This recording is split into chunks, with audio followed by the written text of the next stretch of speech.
to the old Chicago funeral home, which features Aquamation. And why, look, it's Sam Sieber, who's going to give us a tour of what's new at the old funeral home. Okay, come on in. This year we set up our booth as a historic funeral home because one of the greatest benefits of alkaline hydrolysis is there's no emissions. And these machines can be placed in old historic funeral homes in downtown areas where a crematory would never be approved because of emissions, a large visible smokestack, fire risk, gas lines and that type of thing. This is a new alternative for families. It's a water-based alternative to burial and flame cremation. And can we pull the tray out? Oh, absolutely. So typically a funeral home would have a lift table here, which is the full length of the machine. Hydraulic, goes up and down. And this container pulls all the way out onto that lift table. The top comes all the way off. So this system can actually accommodate up to a 500-pound body. It doesn't look like it, but if I laid in here, I would, be very small. You wouldn't take up much room at all. Yeah, it's a curved bottom, so the body rests inside of this container a little bit differently than in a casket or a cremation container because of the curve. So with alkaline hydrolysis, we take something that in nature is a wonderful decomposer that naturally breaks down a body, and we optimize the process for it. So water is a great decomposer. And for example, in nature, if a body were buried in wet soil, it would break down a lot quicker than in a dry environment. So it's actually the water molecules that break down the body in our process. So the body's going to be placed in. It can be placed in a dissolvable body bag or a beautiful silk or wool shroud to cover the body. And it goes, I'll show you how the door works. I think you might think that's interesting. It is a heavy door. This is a pressure vessel. So, wow. That's how the door closes. Okay.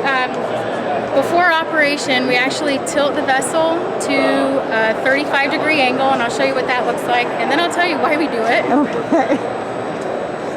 There's lots of gizmos on the top of this tank. There are a lot of gizmos on this one. We have a more simple one. It's slower. So this one operates at 300 degrees Fahrenheit, and the one with less gizmos operates at 200 degrees. Since this is pressurized, it has a lot of controls on it to control the pressure. So the people who own these machines, what they actually need to know about all this stuff is about as much as what I need to know for owning my car. I couldn't tell you what anything under the hood of the car is, but I drive it every single day. With this machine, our customers don't need to know what any of this is. The system tells you what it needs, and they just enter the weight of the body and run the cycle. So this is the one for humans. At 300 degrees, it takes 6 to 8 hours, and at 200 degrees, it takes 16 to 18 hours. Ooh, much longer. So to compare that to a flame cremation is about 2 hours, sometimes 2.5. So this takes a lot longer, but it's very slow. So the machine will fill with water, and there's a chemical used. So it's 95% water and 5% alkali. That would be sodium hydroxide and potassium hydroxide. And those are made from salts, from the electrolysis of salts. So they're available everywhere and sustainably made. So a very small amount of that is used to raise the pH, which makes the water molecules go a little crazy. They split into hydrogen and hydroxide ions and start to decompose.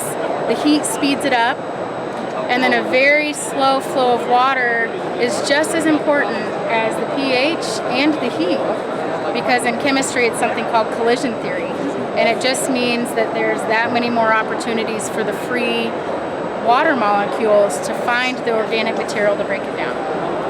So, Now, for folks out there across the United States who might be wondering, can they be cremated via water in their state? How many states currently allow this?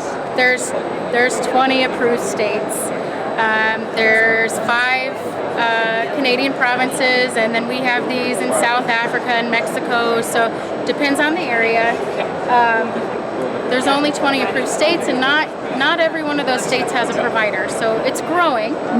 But you know, in the funeral industry, it's regulated by funeral law, so it's taken a legislative change, and it's just not fast sometimes. Most states, it's been accommodated as a form of cremation. In some states, they've put it as a completely separate thing, the minority. But it's just taken a little bit of time to get approved. And also, it's going to take time for families to request it from the providers, for them to see that, okay, our families want to have this option. Where it is available, families, we seem to find that families choose it at about an 80% or greater selection rate. Cremation, you know, families that were going to choose cremation when they realize they have the traditional flame cremation or the water-based process as an option, about 80% choose the water-based process. And as far as pricing, that's a very common question. It's around the same price of a cremation, but the price of cremation varies wildly from one side of town to another, from provider to provider. So there's places you can get cremation very affordably, and it just depends what's included in the cremation. But this falls in very similarly. Sometimes it's a little bit more, maybe $200 to $500 more. The equipment's a little bit more expensive. It takes longer. So those are the reasons. And I should note we're talking in October of 2019, so yes. The numbers may go up as time goes by. That's right, yes. Yeah, absolutely. And there's funeral homes that offer it to just their families, and then we have some providers that offer it to all the funeral homes in an area. So I have a provider in Portland, Oregon, and it's available for all the funeral homes in that area. You know, he serves a great distance. I have another provider in Oregon, in Roseburg, Oregon. He serves the whole state. You know, he'll drive across the state if this is something that somebody wants. So Texas is not approved, which is weird because they have one at UT Southwestern Medical School for bodies that are donated to medical science, but Texas isn't approved in funeral law. But there's a provider that will, if a family wants it, make it happen for them through a provider in Missouri. So just for this, if people wanted to find out more, is there a website? So, there's an email.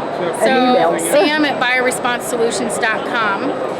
If you want to find out if you have a provider where you could get more information from a provider, I can connect you personally. Aquamationinfo.com.